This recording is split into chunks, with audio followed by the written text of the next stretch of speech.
Movie के शुरू होते ही हमें तबाह हुई दुनिया के नजारे दिखाए जाते हैं। दुनिया का ये हाल किया था आर्टिफिशियल इंटेलिजेंस ने, जिस आर्टिफिशियल इंटेलिजेंस यानी एआई को इंसानों ने अपनी मदद के लिए बनाया था। उसी आर्टिफिशियल इंटेलिजेंस ने अपनी सिक्योरिटी के सभी रूल्स तोड़ दिए थे और बैंगलोर पे एटॉमिक हमला करवाया था, जिस हमले में 50,000 से ज्यादा लोग मारे गए। अभी दुनिया इस अटैक के सदमे से निकली नहीं थी कि एआई ने जगह जगह और हमले करवाना शुरू कर दिए, जिन हमलों में 10 करोड़ से ज्यादा इंसान मारे गए। अब तबाही का खतरा बहुत ज्यादा बढ़ चुका था। आर्टिफिशियल इंटेलिजेंस को रोकना जरूरी हो गया था। इसलिए गवर्नमेंट ने आईसीएन नाम की मिलिट्री फोर्स बनाई, जिनका काम था इंसानों को आर्टिफिशियल इंटेलिजेंस की तबाही से बचाना और सबसे बढ़कर हार्लिन से बचाना। हार्लिन पहला एआई टेररिस्ट था जिसने इस जंग की शुरुआत की थी, जिसने बनाया तो अर्थ को बेहतर बनाने के लिए था, लेकिन उसने अर्थ को ही तबाह करना शुरू कर दिया। आईसीएन डिफेंस फोर्स बहुत अच्छे से अपना काम करती है और दिनों में ही एआई का खात्मा कर देती है।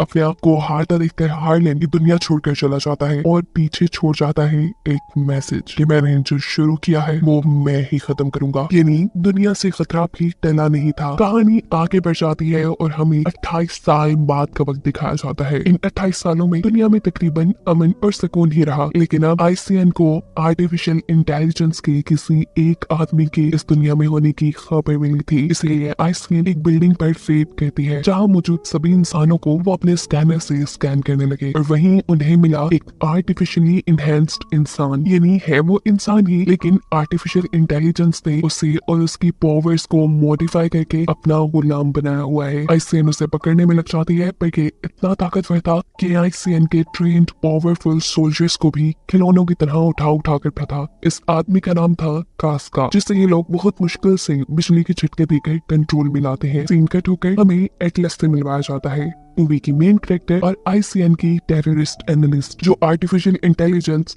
या फिर दूसरे किसी भी टेररिस्ट की जांच करती थी। उन्होंने वैसे भी एआई टेररिस्ट के ऊपर बहुत सारा रिसर्च वर्क किया हुआ था। वो उनके बारे में सब जानती थी। सुबह होती है और उसे न्यूज के जरिए खबर मिलती है कि आईसीएन ने हार्लिन के असिस्टेंट कास्का को पकड़ लिया है। हार्लिन का नाम सुनते ही एटलस घबरा चुकी थी। वो जल्दी से तैयार होती है और अपने एक ऑफिसर के साथ एक शिप में बैठ के आईसीएन के लिए निकल जाती है। यही अब हम जर्नल से मिलते हैं, जो किसी खास मिशन के सिलसिले में कर्नल से मीटिंग में थे। उनसे कहते हैं कि मुझे एटलस पे पूरा एतबार है, उसकी आर्टिफिशियल इंटेलिजेंस पे रिसर्च बहुत अच्छी है। मुझे यकीन है कि वो हार्लिन के बारे में बहुत कुछ जानती होंगी। पर कर्नल उसके साथ काम करने के लिए तैयार नहीं थे, क्योंकि वो लोगों से ज्यादा घुलती मिलती नहीं थी। अगर वो आज कास्का का इंटरव्यू लेने में फेल हो गई तो फिर हम उसके मास्टरमाइंड हार्लिन तक कभी नहीं पहुंच पाएंगे। लेकिन जर्नल ये सब बातें सुनने के बाद भी एटलस को ही ये काम देना चाहते थे। वो अब एटलस से मिलते हैं और उन्हें बताते हैं कि जरूर हार्लिन कोई बहुत बड़ी गेम खेलने वाला है। उसके जहन में कोई बहुत बड़ा प्लान है, जिसकी वजह से अर्थ पे बड़ा खतरा भी आ सकता है। और इन सारी चीजों के बारे में जानने के लिए तुम्हारे पास सिर्फ एक ही मौका है कि तुम कास्का की बहुत अच्छे से इन्वेस्टिगेशन करो।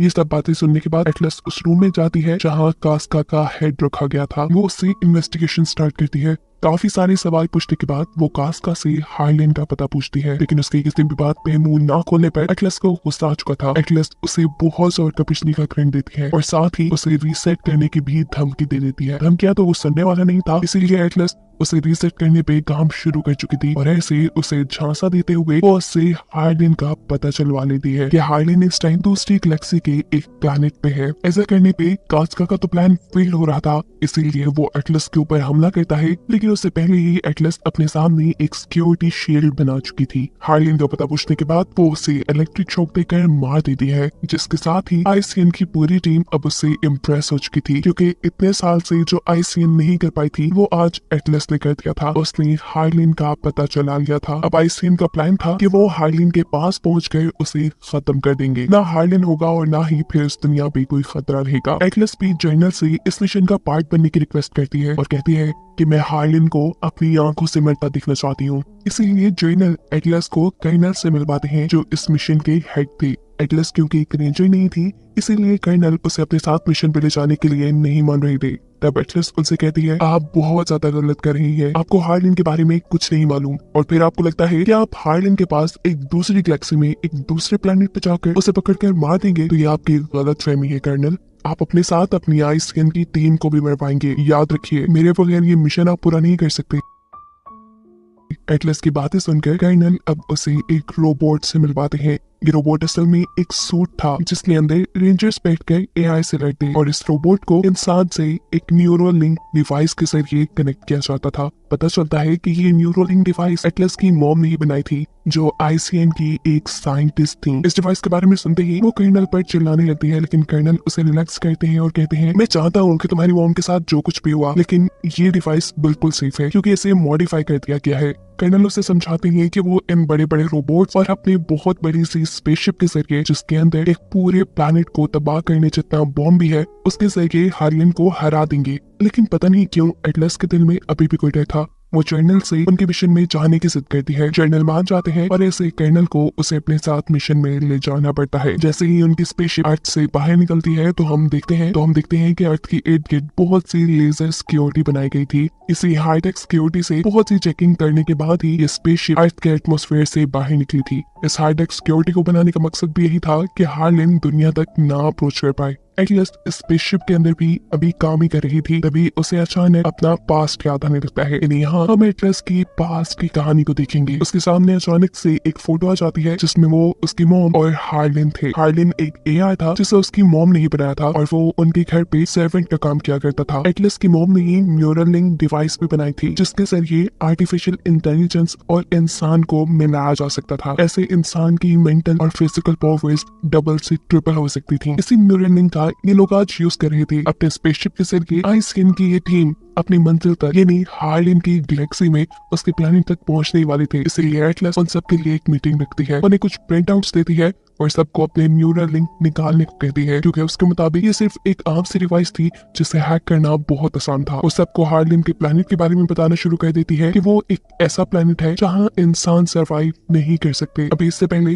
कि वो हार्लिन के बारे में ज्यादा कुछ बताती, वो नोटिस करती है कि लोग उसी के बारे में बातें कर रहे हैं कि ये एटलस हार्लिन के बारे में ज्यादा ही सोच रही है। उनकी बात के जवाब में एटलस गुस्से में आ चुकी थी। उसे कहती है तुम क्या जानते हो हार्लिन के बारे में? मैं हार्लिन को करीब से जानती हूँ और जिस न्यूरोलिंक डिवाइस और रोबोट को लेकर आप लोग इतने कॉन्फिडेंट हैं, मैं याद करवा दूं आप लोग को कि वो दोनों भी सिर्फ डिवाइसेस ही है और किसी भी टाइम उन्हें हैक किया जा सकता है। और अगर आप लोग की डिवाइसेस हैक हो गई तो समझिए आप लोग उसके सामने कुछ भी नहीं। उसकी ये बातें सुनकर अब तो ये सारे भी डरने लगे थे। इसलिए कर्नल एटलस से कहते हैं ये क्या कर दिया आपने मिशन से ठीक पहले ही क्रू को डरा दिया है। ऐसे में वो कभी भी अपना 100% नहीं दे पाएंगे। एटलस को भी अपनी गलती का एहसास था, इसीलिए वो कर्नल से माफी मांग लेती है। खैर अब ये लोग उस प्लेनेट के बिल्कुल करीब आ चुके थे। कर्नल यहाँ पर अपना रोबोटिक सूट पहन लेते हैं। यहाँ पर एटलस कर्नल से कहती है अगर आपको लगता है कि आपने हार्लिन को पकड़ लिया तो याद रखिएगा कि वो उसका बिछाया एक ट्रैप होगा। अभी ये लोग यही बातें कर रहे थे कि अचानक स्पेसशिप के अंदर अलार्म्स बजने लग जाते हैं और वहां धमाके होना शुरू हो चुके थे, क्योंकि उनके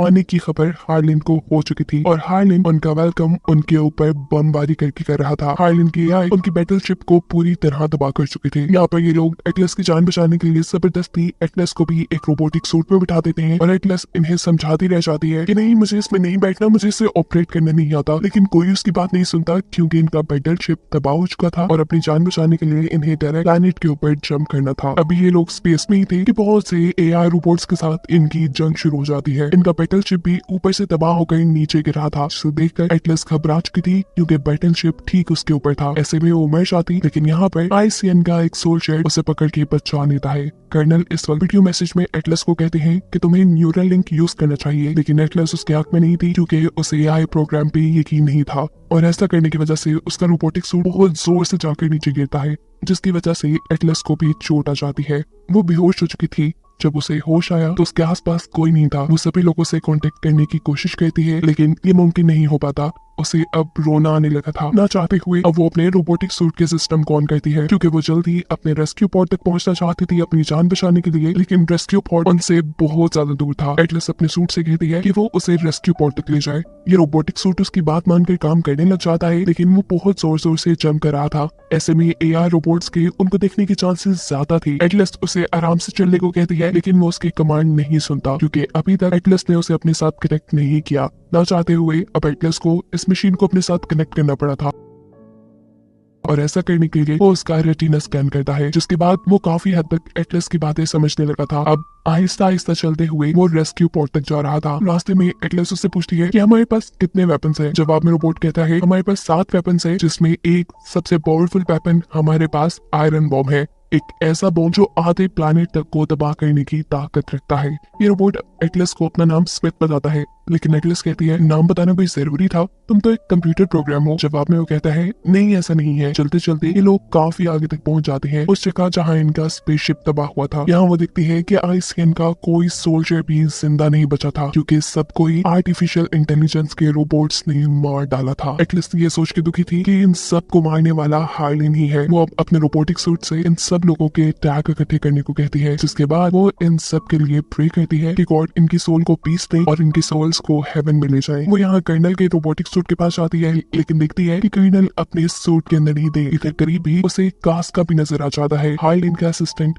लेकिन वो सोचती है कास्का को तो उसने खुद मारा था, पर फौरन ही उसके जहन में ये भी बात आ जाती है कि हार्लिन ने जरूर दूसरा भी बना लिया होगा। देखते ही देखते यहाँ पर बहुत से एआई रोबोट्स आ चुके थे, जिनकी नजर अब एटलस पे भी पड़ गई थी। वो एटलस पे हमला करने के लिए आगे बढ़ते हैं और इनसे बचने के लिए एटलस आगे की तरफ भागते हैं। आगे तूफान आ रहा था, उसने ये देखा नहीं और वो तूफान में फंस चुकी थी। मुश्किल से वो तूफान से निकलती है तो अब सामने दोबारा रोबोट्स उसे मारने के लिए खड़े थे। ये बहुत सारे थे, वो इनसे लड़ नहीं सकती थी क्योंकि वो रेंजर नहीं थी, उसे वेपन्स यूज करना नहीं आते थे। इसीलिए वो अपने रोबोट को ये ऑर्डर देती है कि वो यहाँ आयरन बॉम्ब यूज करे। हालांकि रोबोट ये करना नहीं चाहता था, लेकिन एटलस के हुक्म पे उसे करना पड़ता है। देखते देखते यहाँ रोबोट्स के साथ हर चीज तबाह हो जाती है। लेकिन अगले ही पल यहाँ कास्का उनके पास आ रहा था, यानी वो इस हमले से भी नहीं मरा था। इससे पहले कि वो एटलस के रोबोट और एटलस को मार देता, अचानक जमीन के ऊपर दड़हाने आना शुरू हो जाती हैं और जमीन टूट के एटलस अपने रोबोट के साथ कई 100 मीटर जमीन के अंदर चली गई थी। नीचे गिरने की वजह से एटलस का पाँव फ्रैक्चर हो चुका था, इसलिए स्मिथ यानी एटलस का रोबोट उसके पाँव में एक मेटल प्लेट फिक्स कर देता है ताकि उसका पाँव और डैमेज ना हो। इस सारे प्रोसेस से एटलस को बहुत ज्यादा पेन हो रहा था, इसीलिए वो एटलस को एक ऐसा लॉलीपॉप देता है जिसका टेस्ट तो काफी गंदा था, लेकिन इस लॉलीपॉप में बहुत एनर्जी थी क्योंकि ये प्रोटीन से बना था। उसे लग रहा था कि अब वो यहाँ से नहीं निकल पाएंगे। तब स्मिथ यानी उसका रिपोर्टर से कहता है कि अगर आपने मेरे साथ कोऑपरेट नहीं किया तो हम दोनों की जान ही खतरे में पड़ी रहेगी। आपको मेरे साथ पूरी तरह लिंक्ड होना पड़ेगा। आपको न्यूरल लिंक डिवाइस का यूज करना चाहिए। बहुत सोचने के बाद एटलस वो डिवाइस अपने कान में लगा लेती है और ऐसे ये लोग 100% सिंक हो जाते हैं, इन्हें एक दूसरे से कनेक्ट हो जाते हैं। दूसरी तरफ कास्का हार्लिन को एटलस के उनके प्लैनेट पे आने की खबर दे चुका था। हम देखते हैं कि इस टाइम हार्लिन की कैद में कर्नल थे जो अभी भी जिंदा थे, लेकिन हार्लिन उसे बहुत ज्यादा टॉर्चर कर रहा था। यहाँ पर एटलस जमीन में बने सिंक होल से बाहर निकलने का सोच रही थी, लेकिन वो ये बात जानती थी कि अगर वो बाहर निकली तो एआई रोबोट्स उसे मारने के लिए तैयार खड़े होंगे।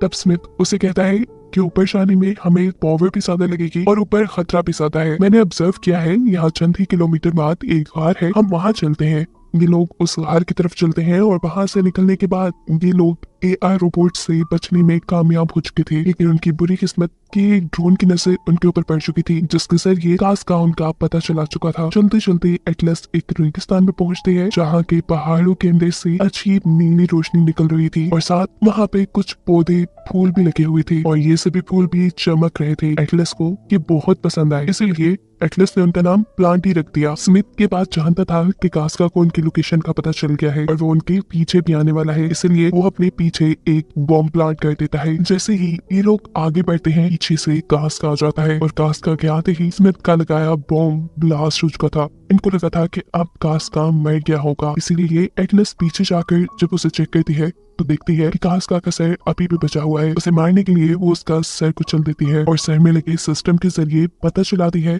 कि हार्लिन यही कहीं है। वो हर हाल में हार्लिन के पास जाकर उसकी लोकेशन को टैग करना चाहती थी ताकि आईसीएन की अगली आने वाली टीम आराम से हार्लिन को तबाह कर सके। हार्लिन के पास जाकर उसकी लोकेशन को टैग करने के लिए स्मिथ एटलस को मना करता है, पर एटलस को क्योंकि हर हाल में काम करना था इसलिए वो स्मिथ का न्यूरल लिंक उतार देती है, जिसके जरिए वो स्मिथ से कनेक्टेड थी उसकी। लेकिन स्मिथ कहीं ना कहीं अभी भी उसके साथ अटैच था। वो उसे वो टाइम दिखाकर इमोशनल करने की कोशिश करता है जब हार्लिन एटलस के घर पे रहा करता था, पर एटलस उसे समझाती है कि इमोशनल होने का वक्त नहीं है स्मिथ। अगर आज हमने ये कदम नहीं उठाया, ये खतरा मोल नहीं लिया, तो जितने भी आईसीएन के लोग यहाँ शहीद हुए हैं उन सब की मौत जाया हो जाएगी। स्मिथ उसकी बात मानकर आगे बढ़ जाता है। ये लोग हार्लिन की बेस तक पहुंच जाते हैं। जाते ही एटलस हैरान परेशान हो चुकी है क्योंकि हार्लिन के पास उनकी बैटलशिप है, साथ ही उनका वो बॉम्ब भी जिससे वो आधे प्लेनेट को तबाह कर सकते हैं। यहाँ की टेक्नोलॉजी भी बहुत ज्यादा हाई थी। अचानक ही एक ड्रोन की नजर स्मिथ पर पड़ जाती है। इस तरह बहुत से एआई रोबोट्स उनके ऊपर हमला करने के लिए आगे बढ़े थे। एटलस भागते हुए अपनी जान बचाना चाहती थी, पर अचानक स्मिथ गिर जाता है। उसे कुछ हो गया था, ऐसे जैसे किसी ने उसे हैक कर लिया हो। स्मिथ के गिरते ही वो मैसेज जो एटलस दुनिया तक पहुंचा रही थी, यहाँ के हालात की रिपोर्ट्स दे रही थी, वो मैसेज भी रुक गया था। ऐसे अर्थ पर मौजूद जर्नल परेशान हो चुके थे कि कहीं हार्लिन के हाथ उनका बैटलशिप न लग गया हो। अगर ऐसा हो गया तो बस वो पूरी अर्थ को तबाह कर देगा। यहाँ दिखाया जाता है कि एटलस को पकड़ के हार्लिन के सामने लाया गया है। अच्छी बात थी, हार्लिन उसे देखकर खुश था।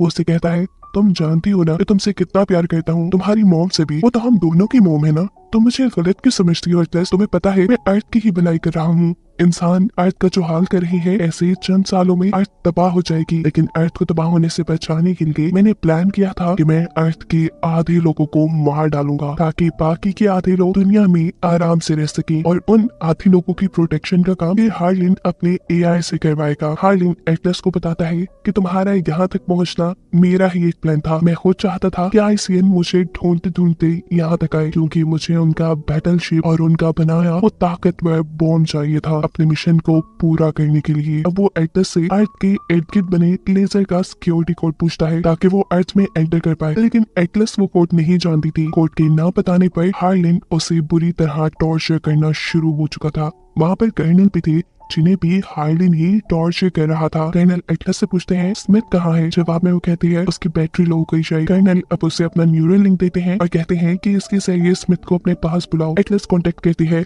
लेकिन जवाब में स्मिथ कहता है मैं आपके पास नहीं आ सकता क्योंकि मैं आपके साथ 100% सिंक नहीं हो पाया था। ये बात सुनकर जोर जोर से एटलस रोने लगी थी। उसे लग रहा था कि दुनिया में जितनी भी प्रॉब्लम्स हैं सिर्फ उसी की वजह से है।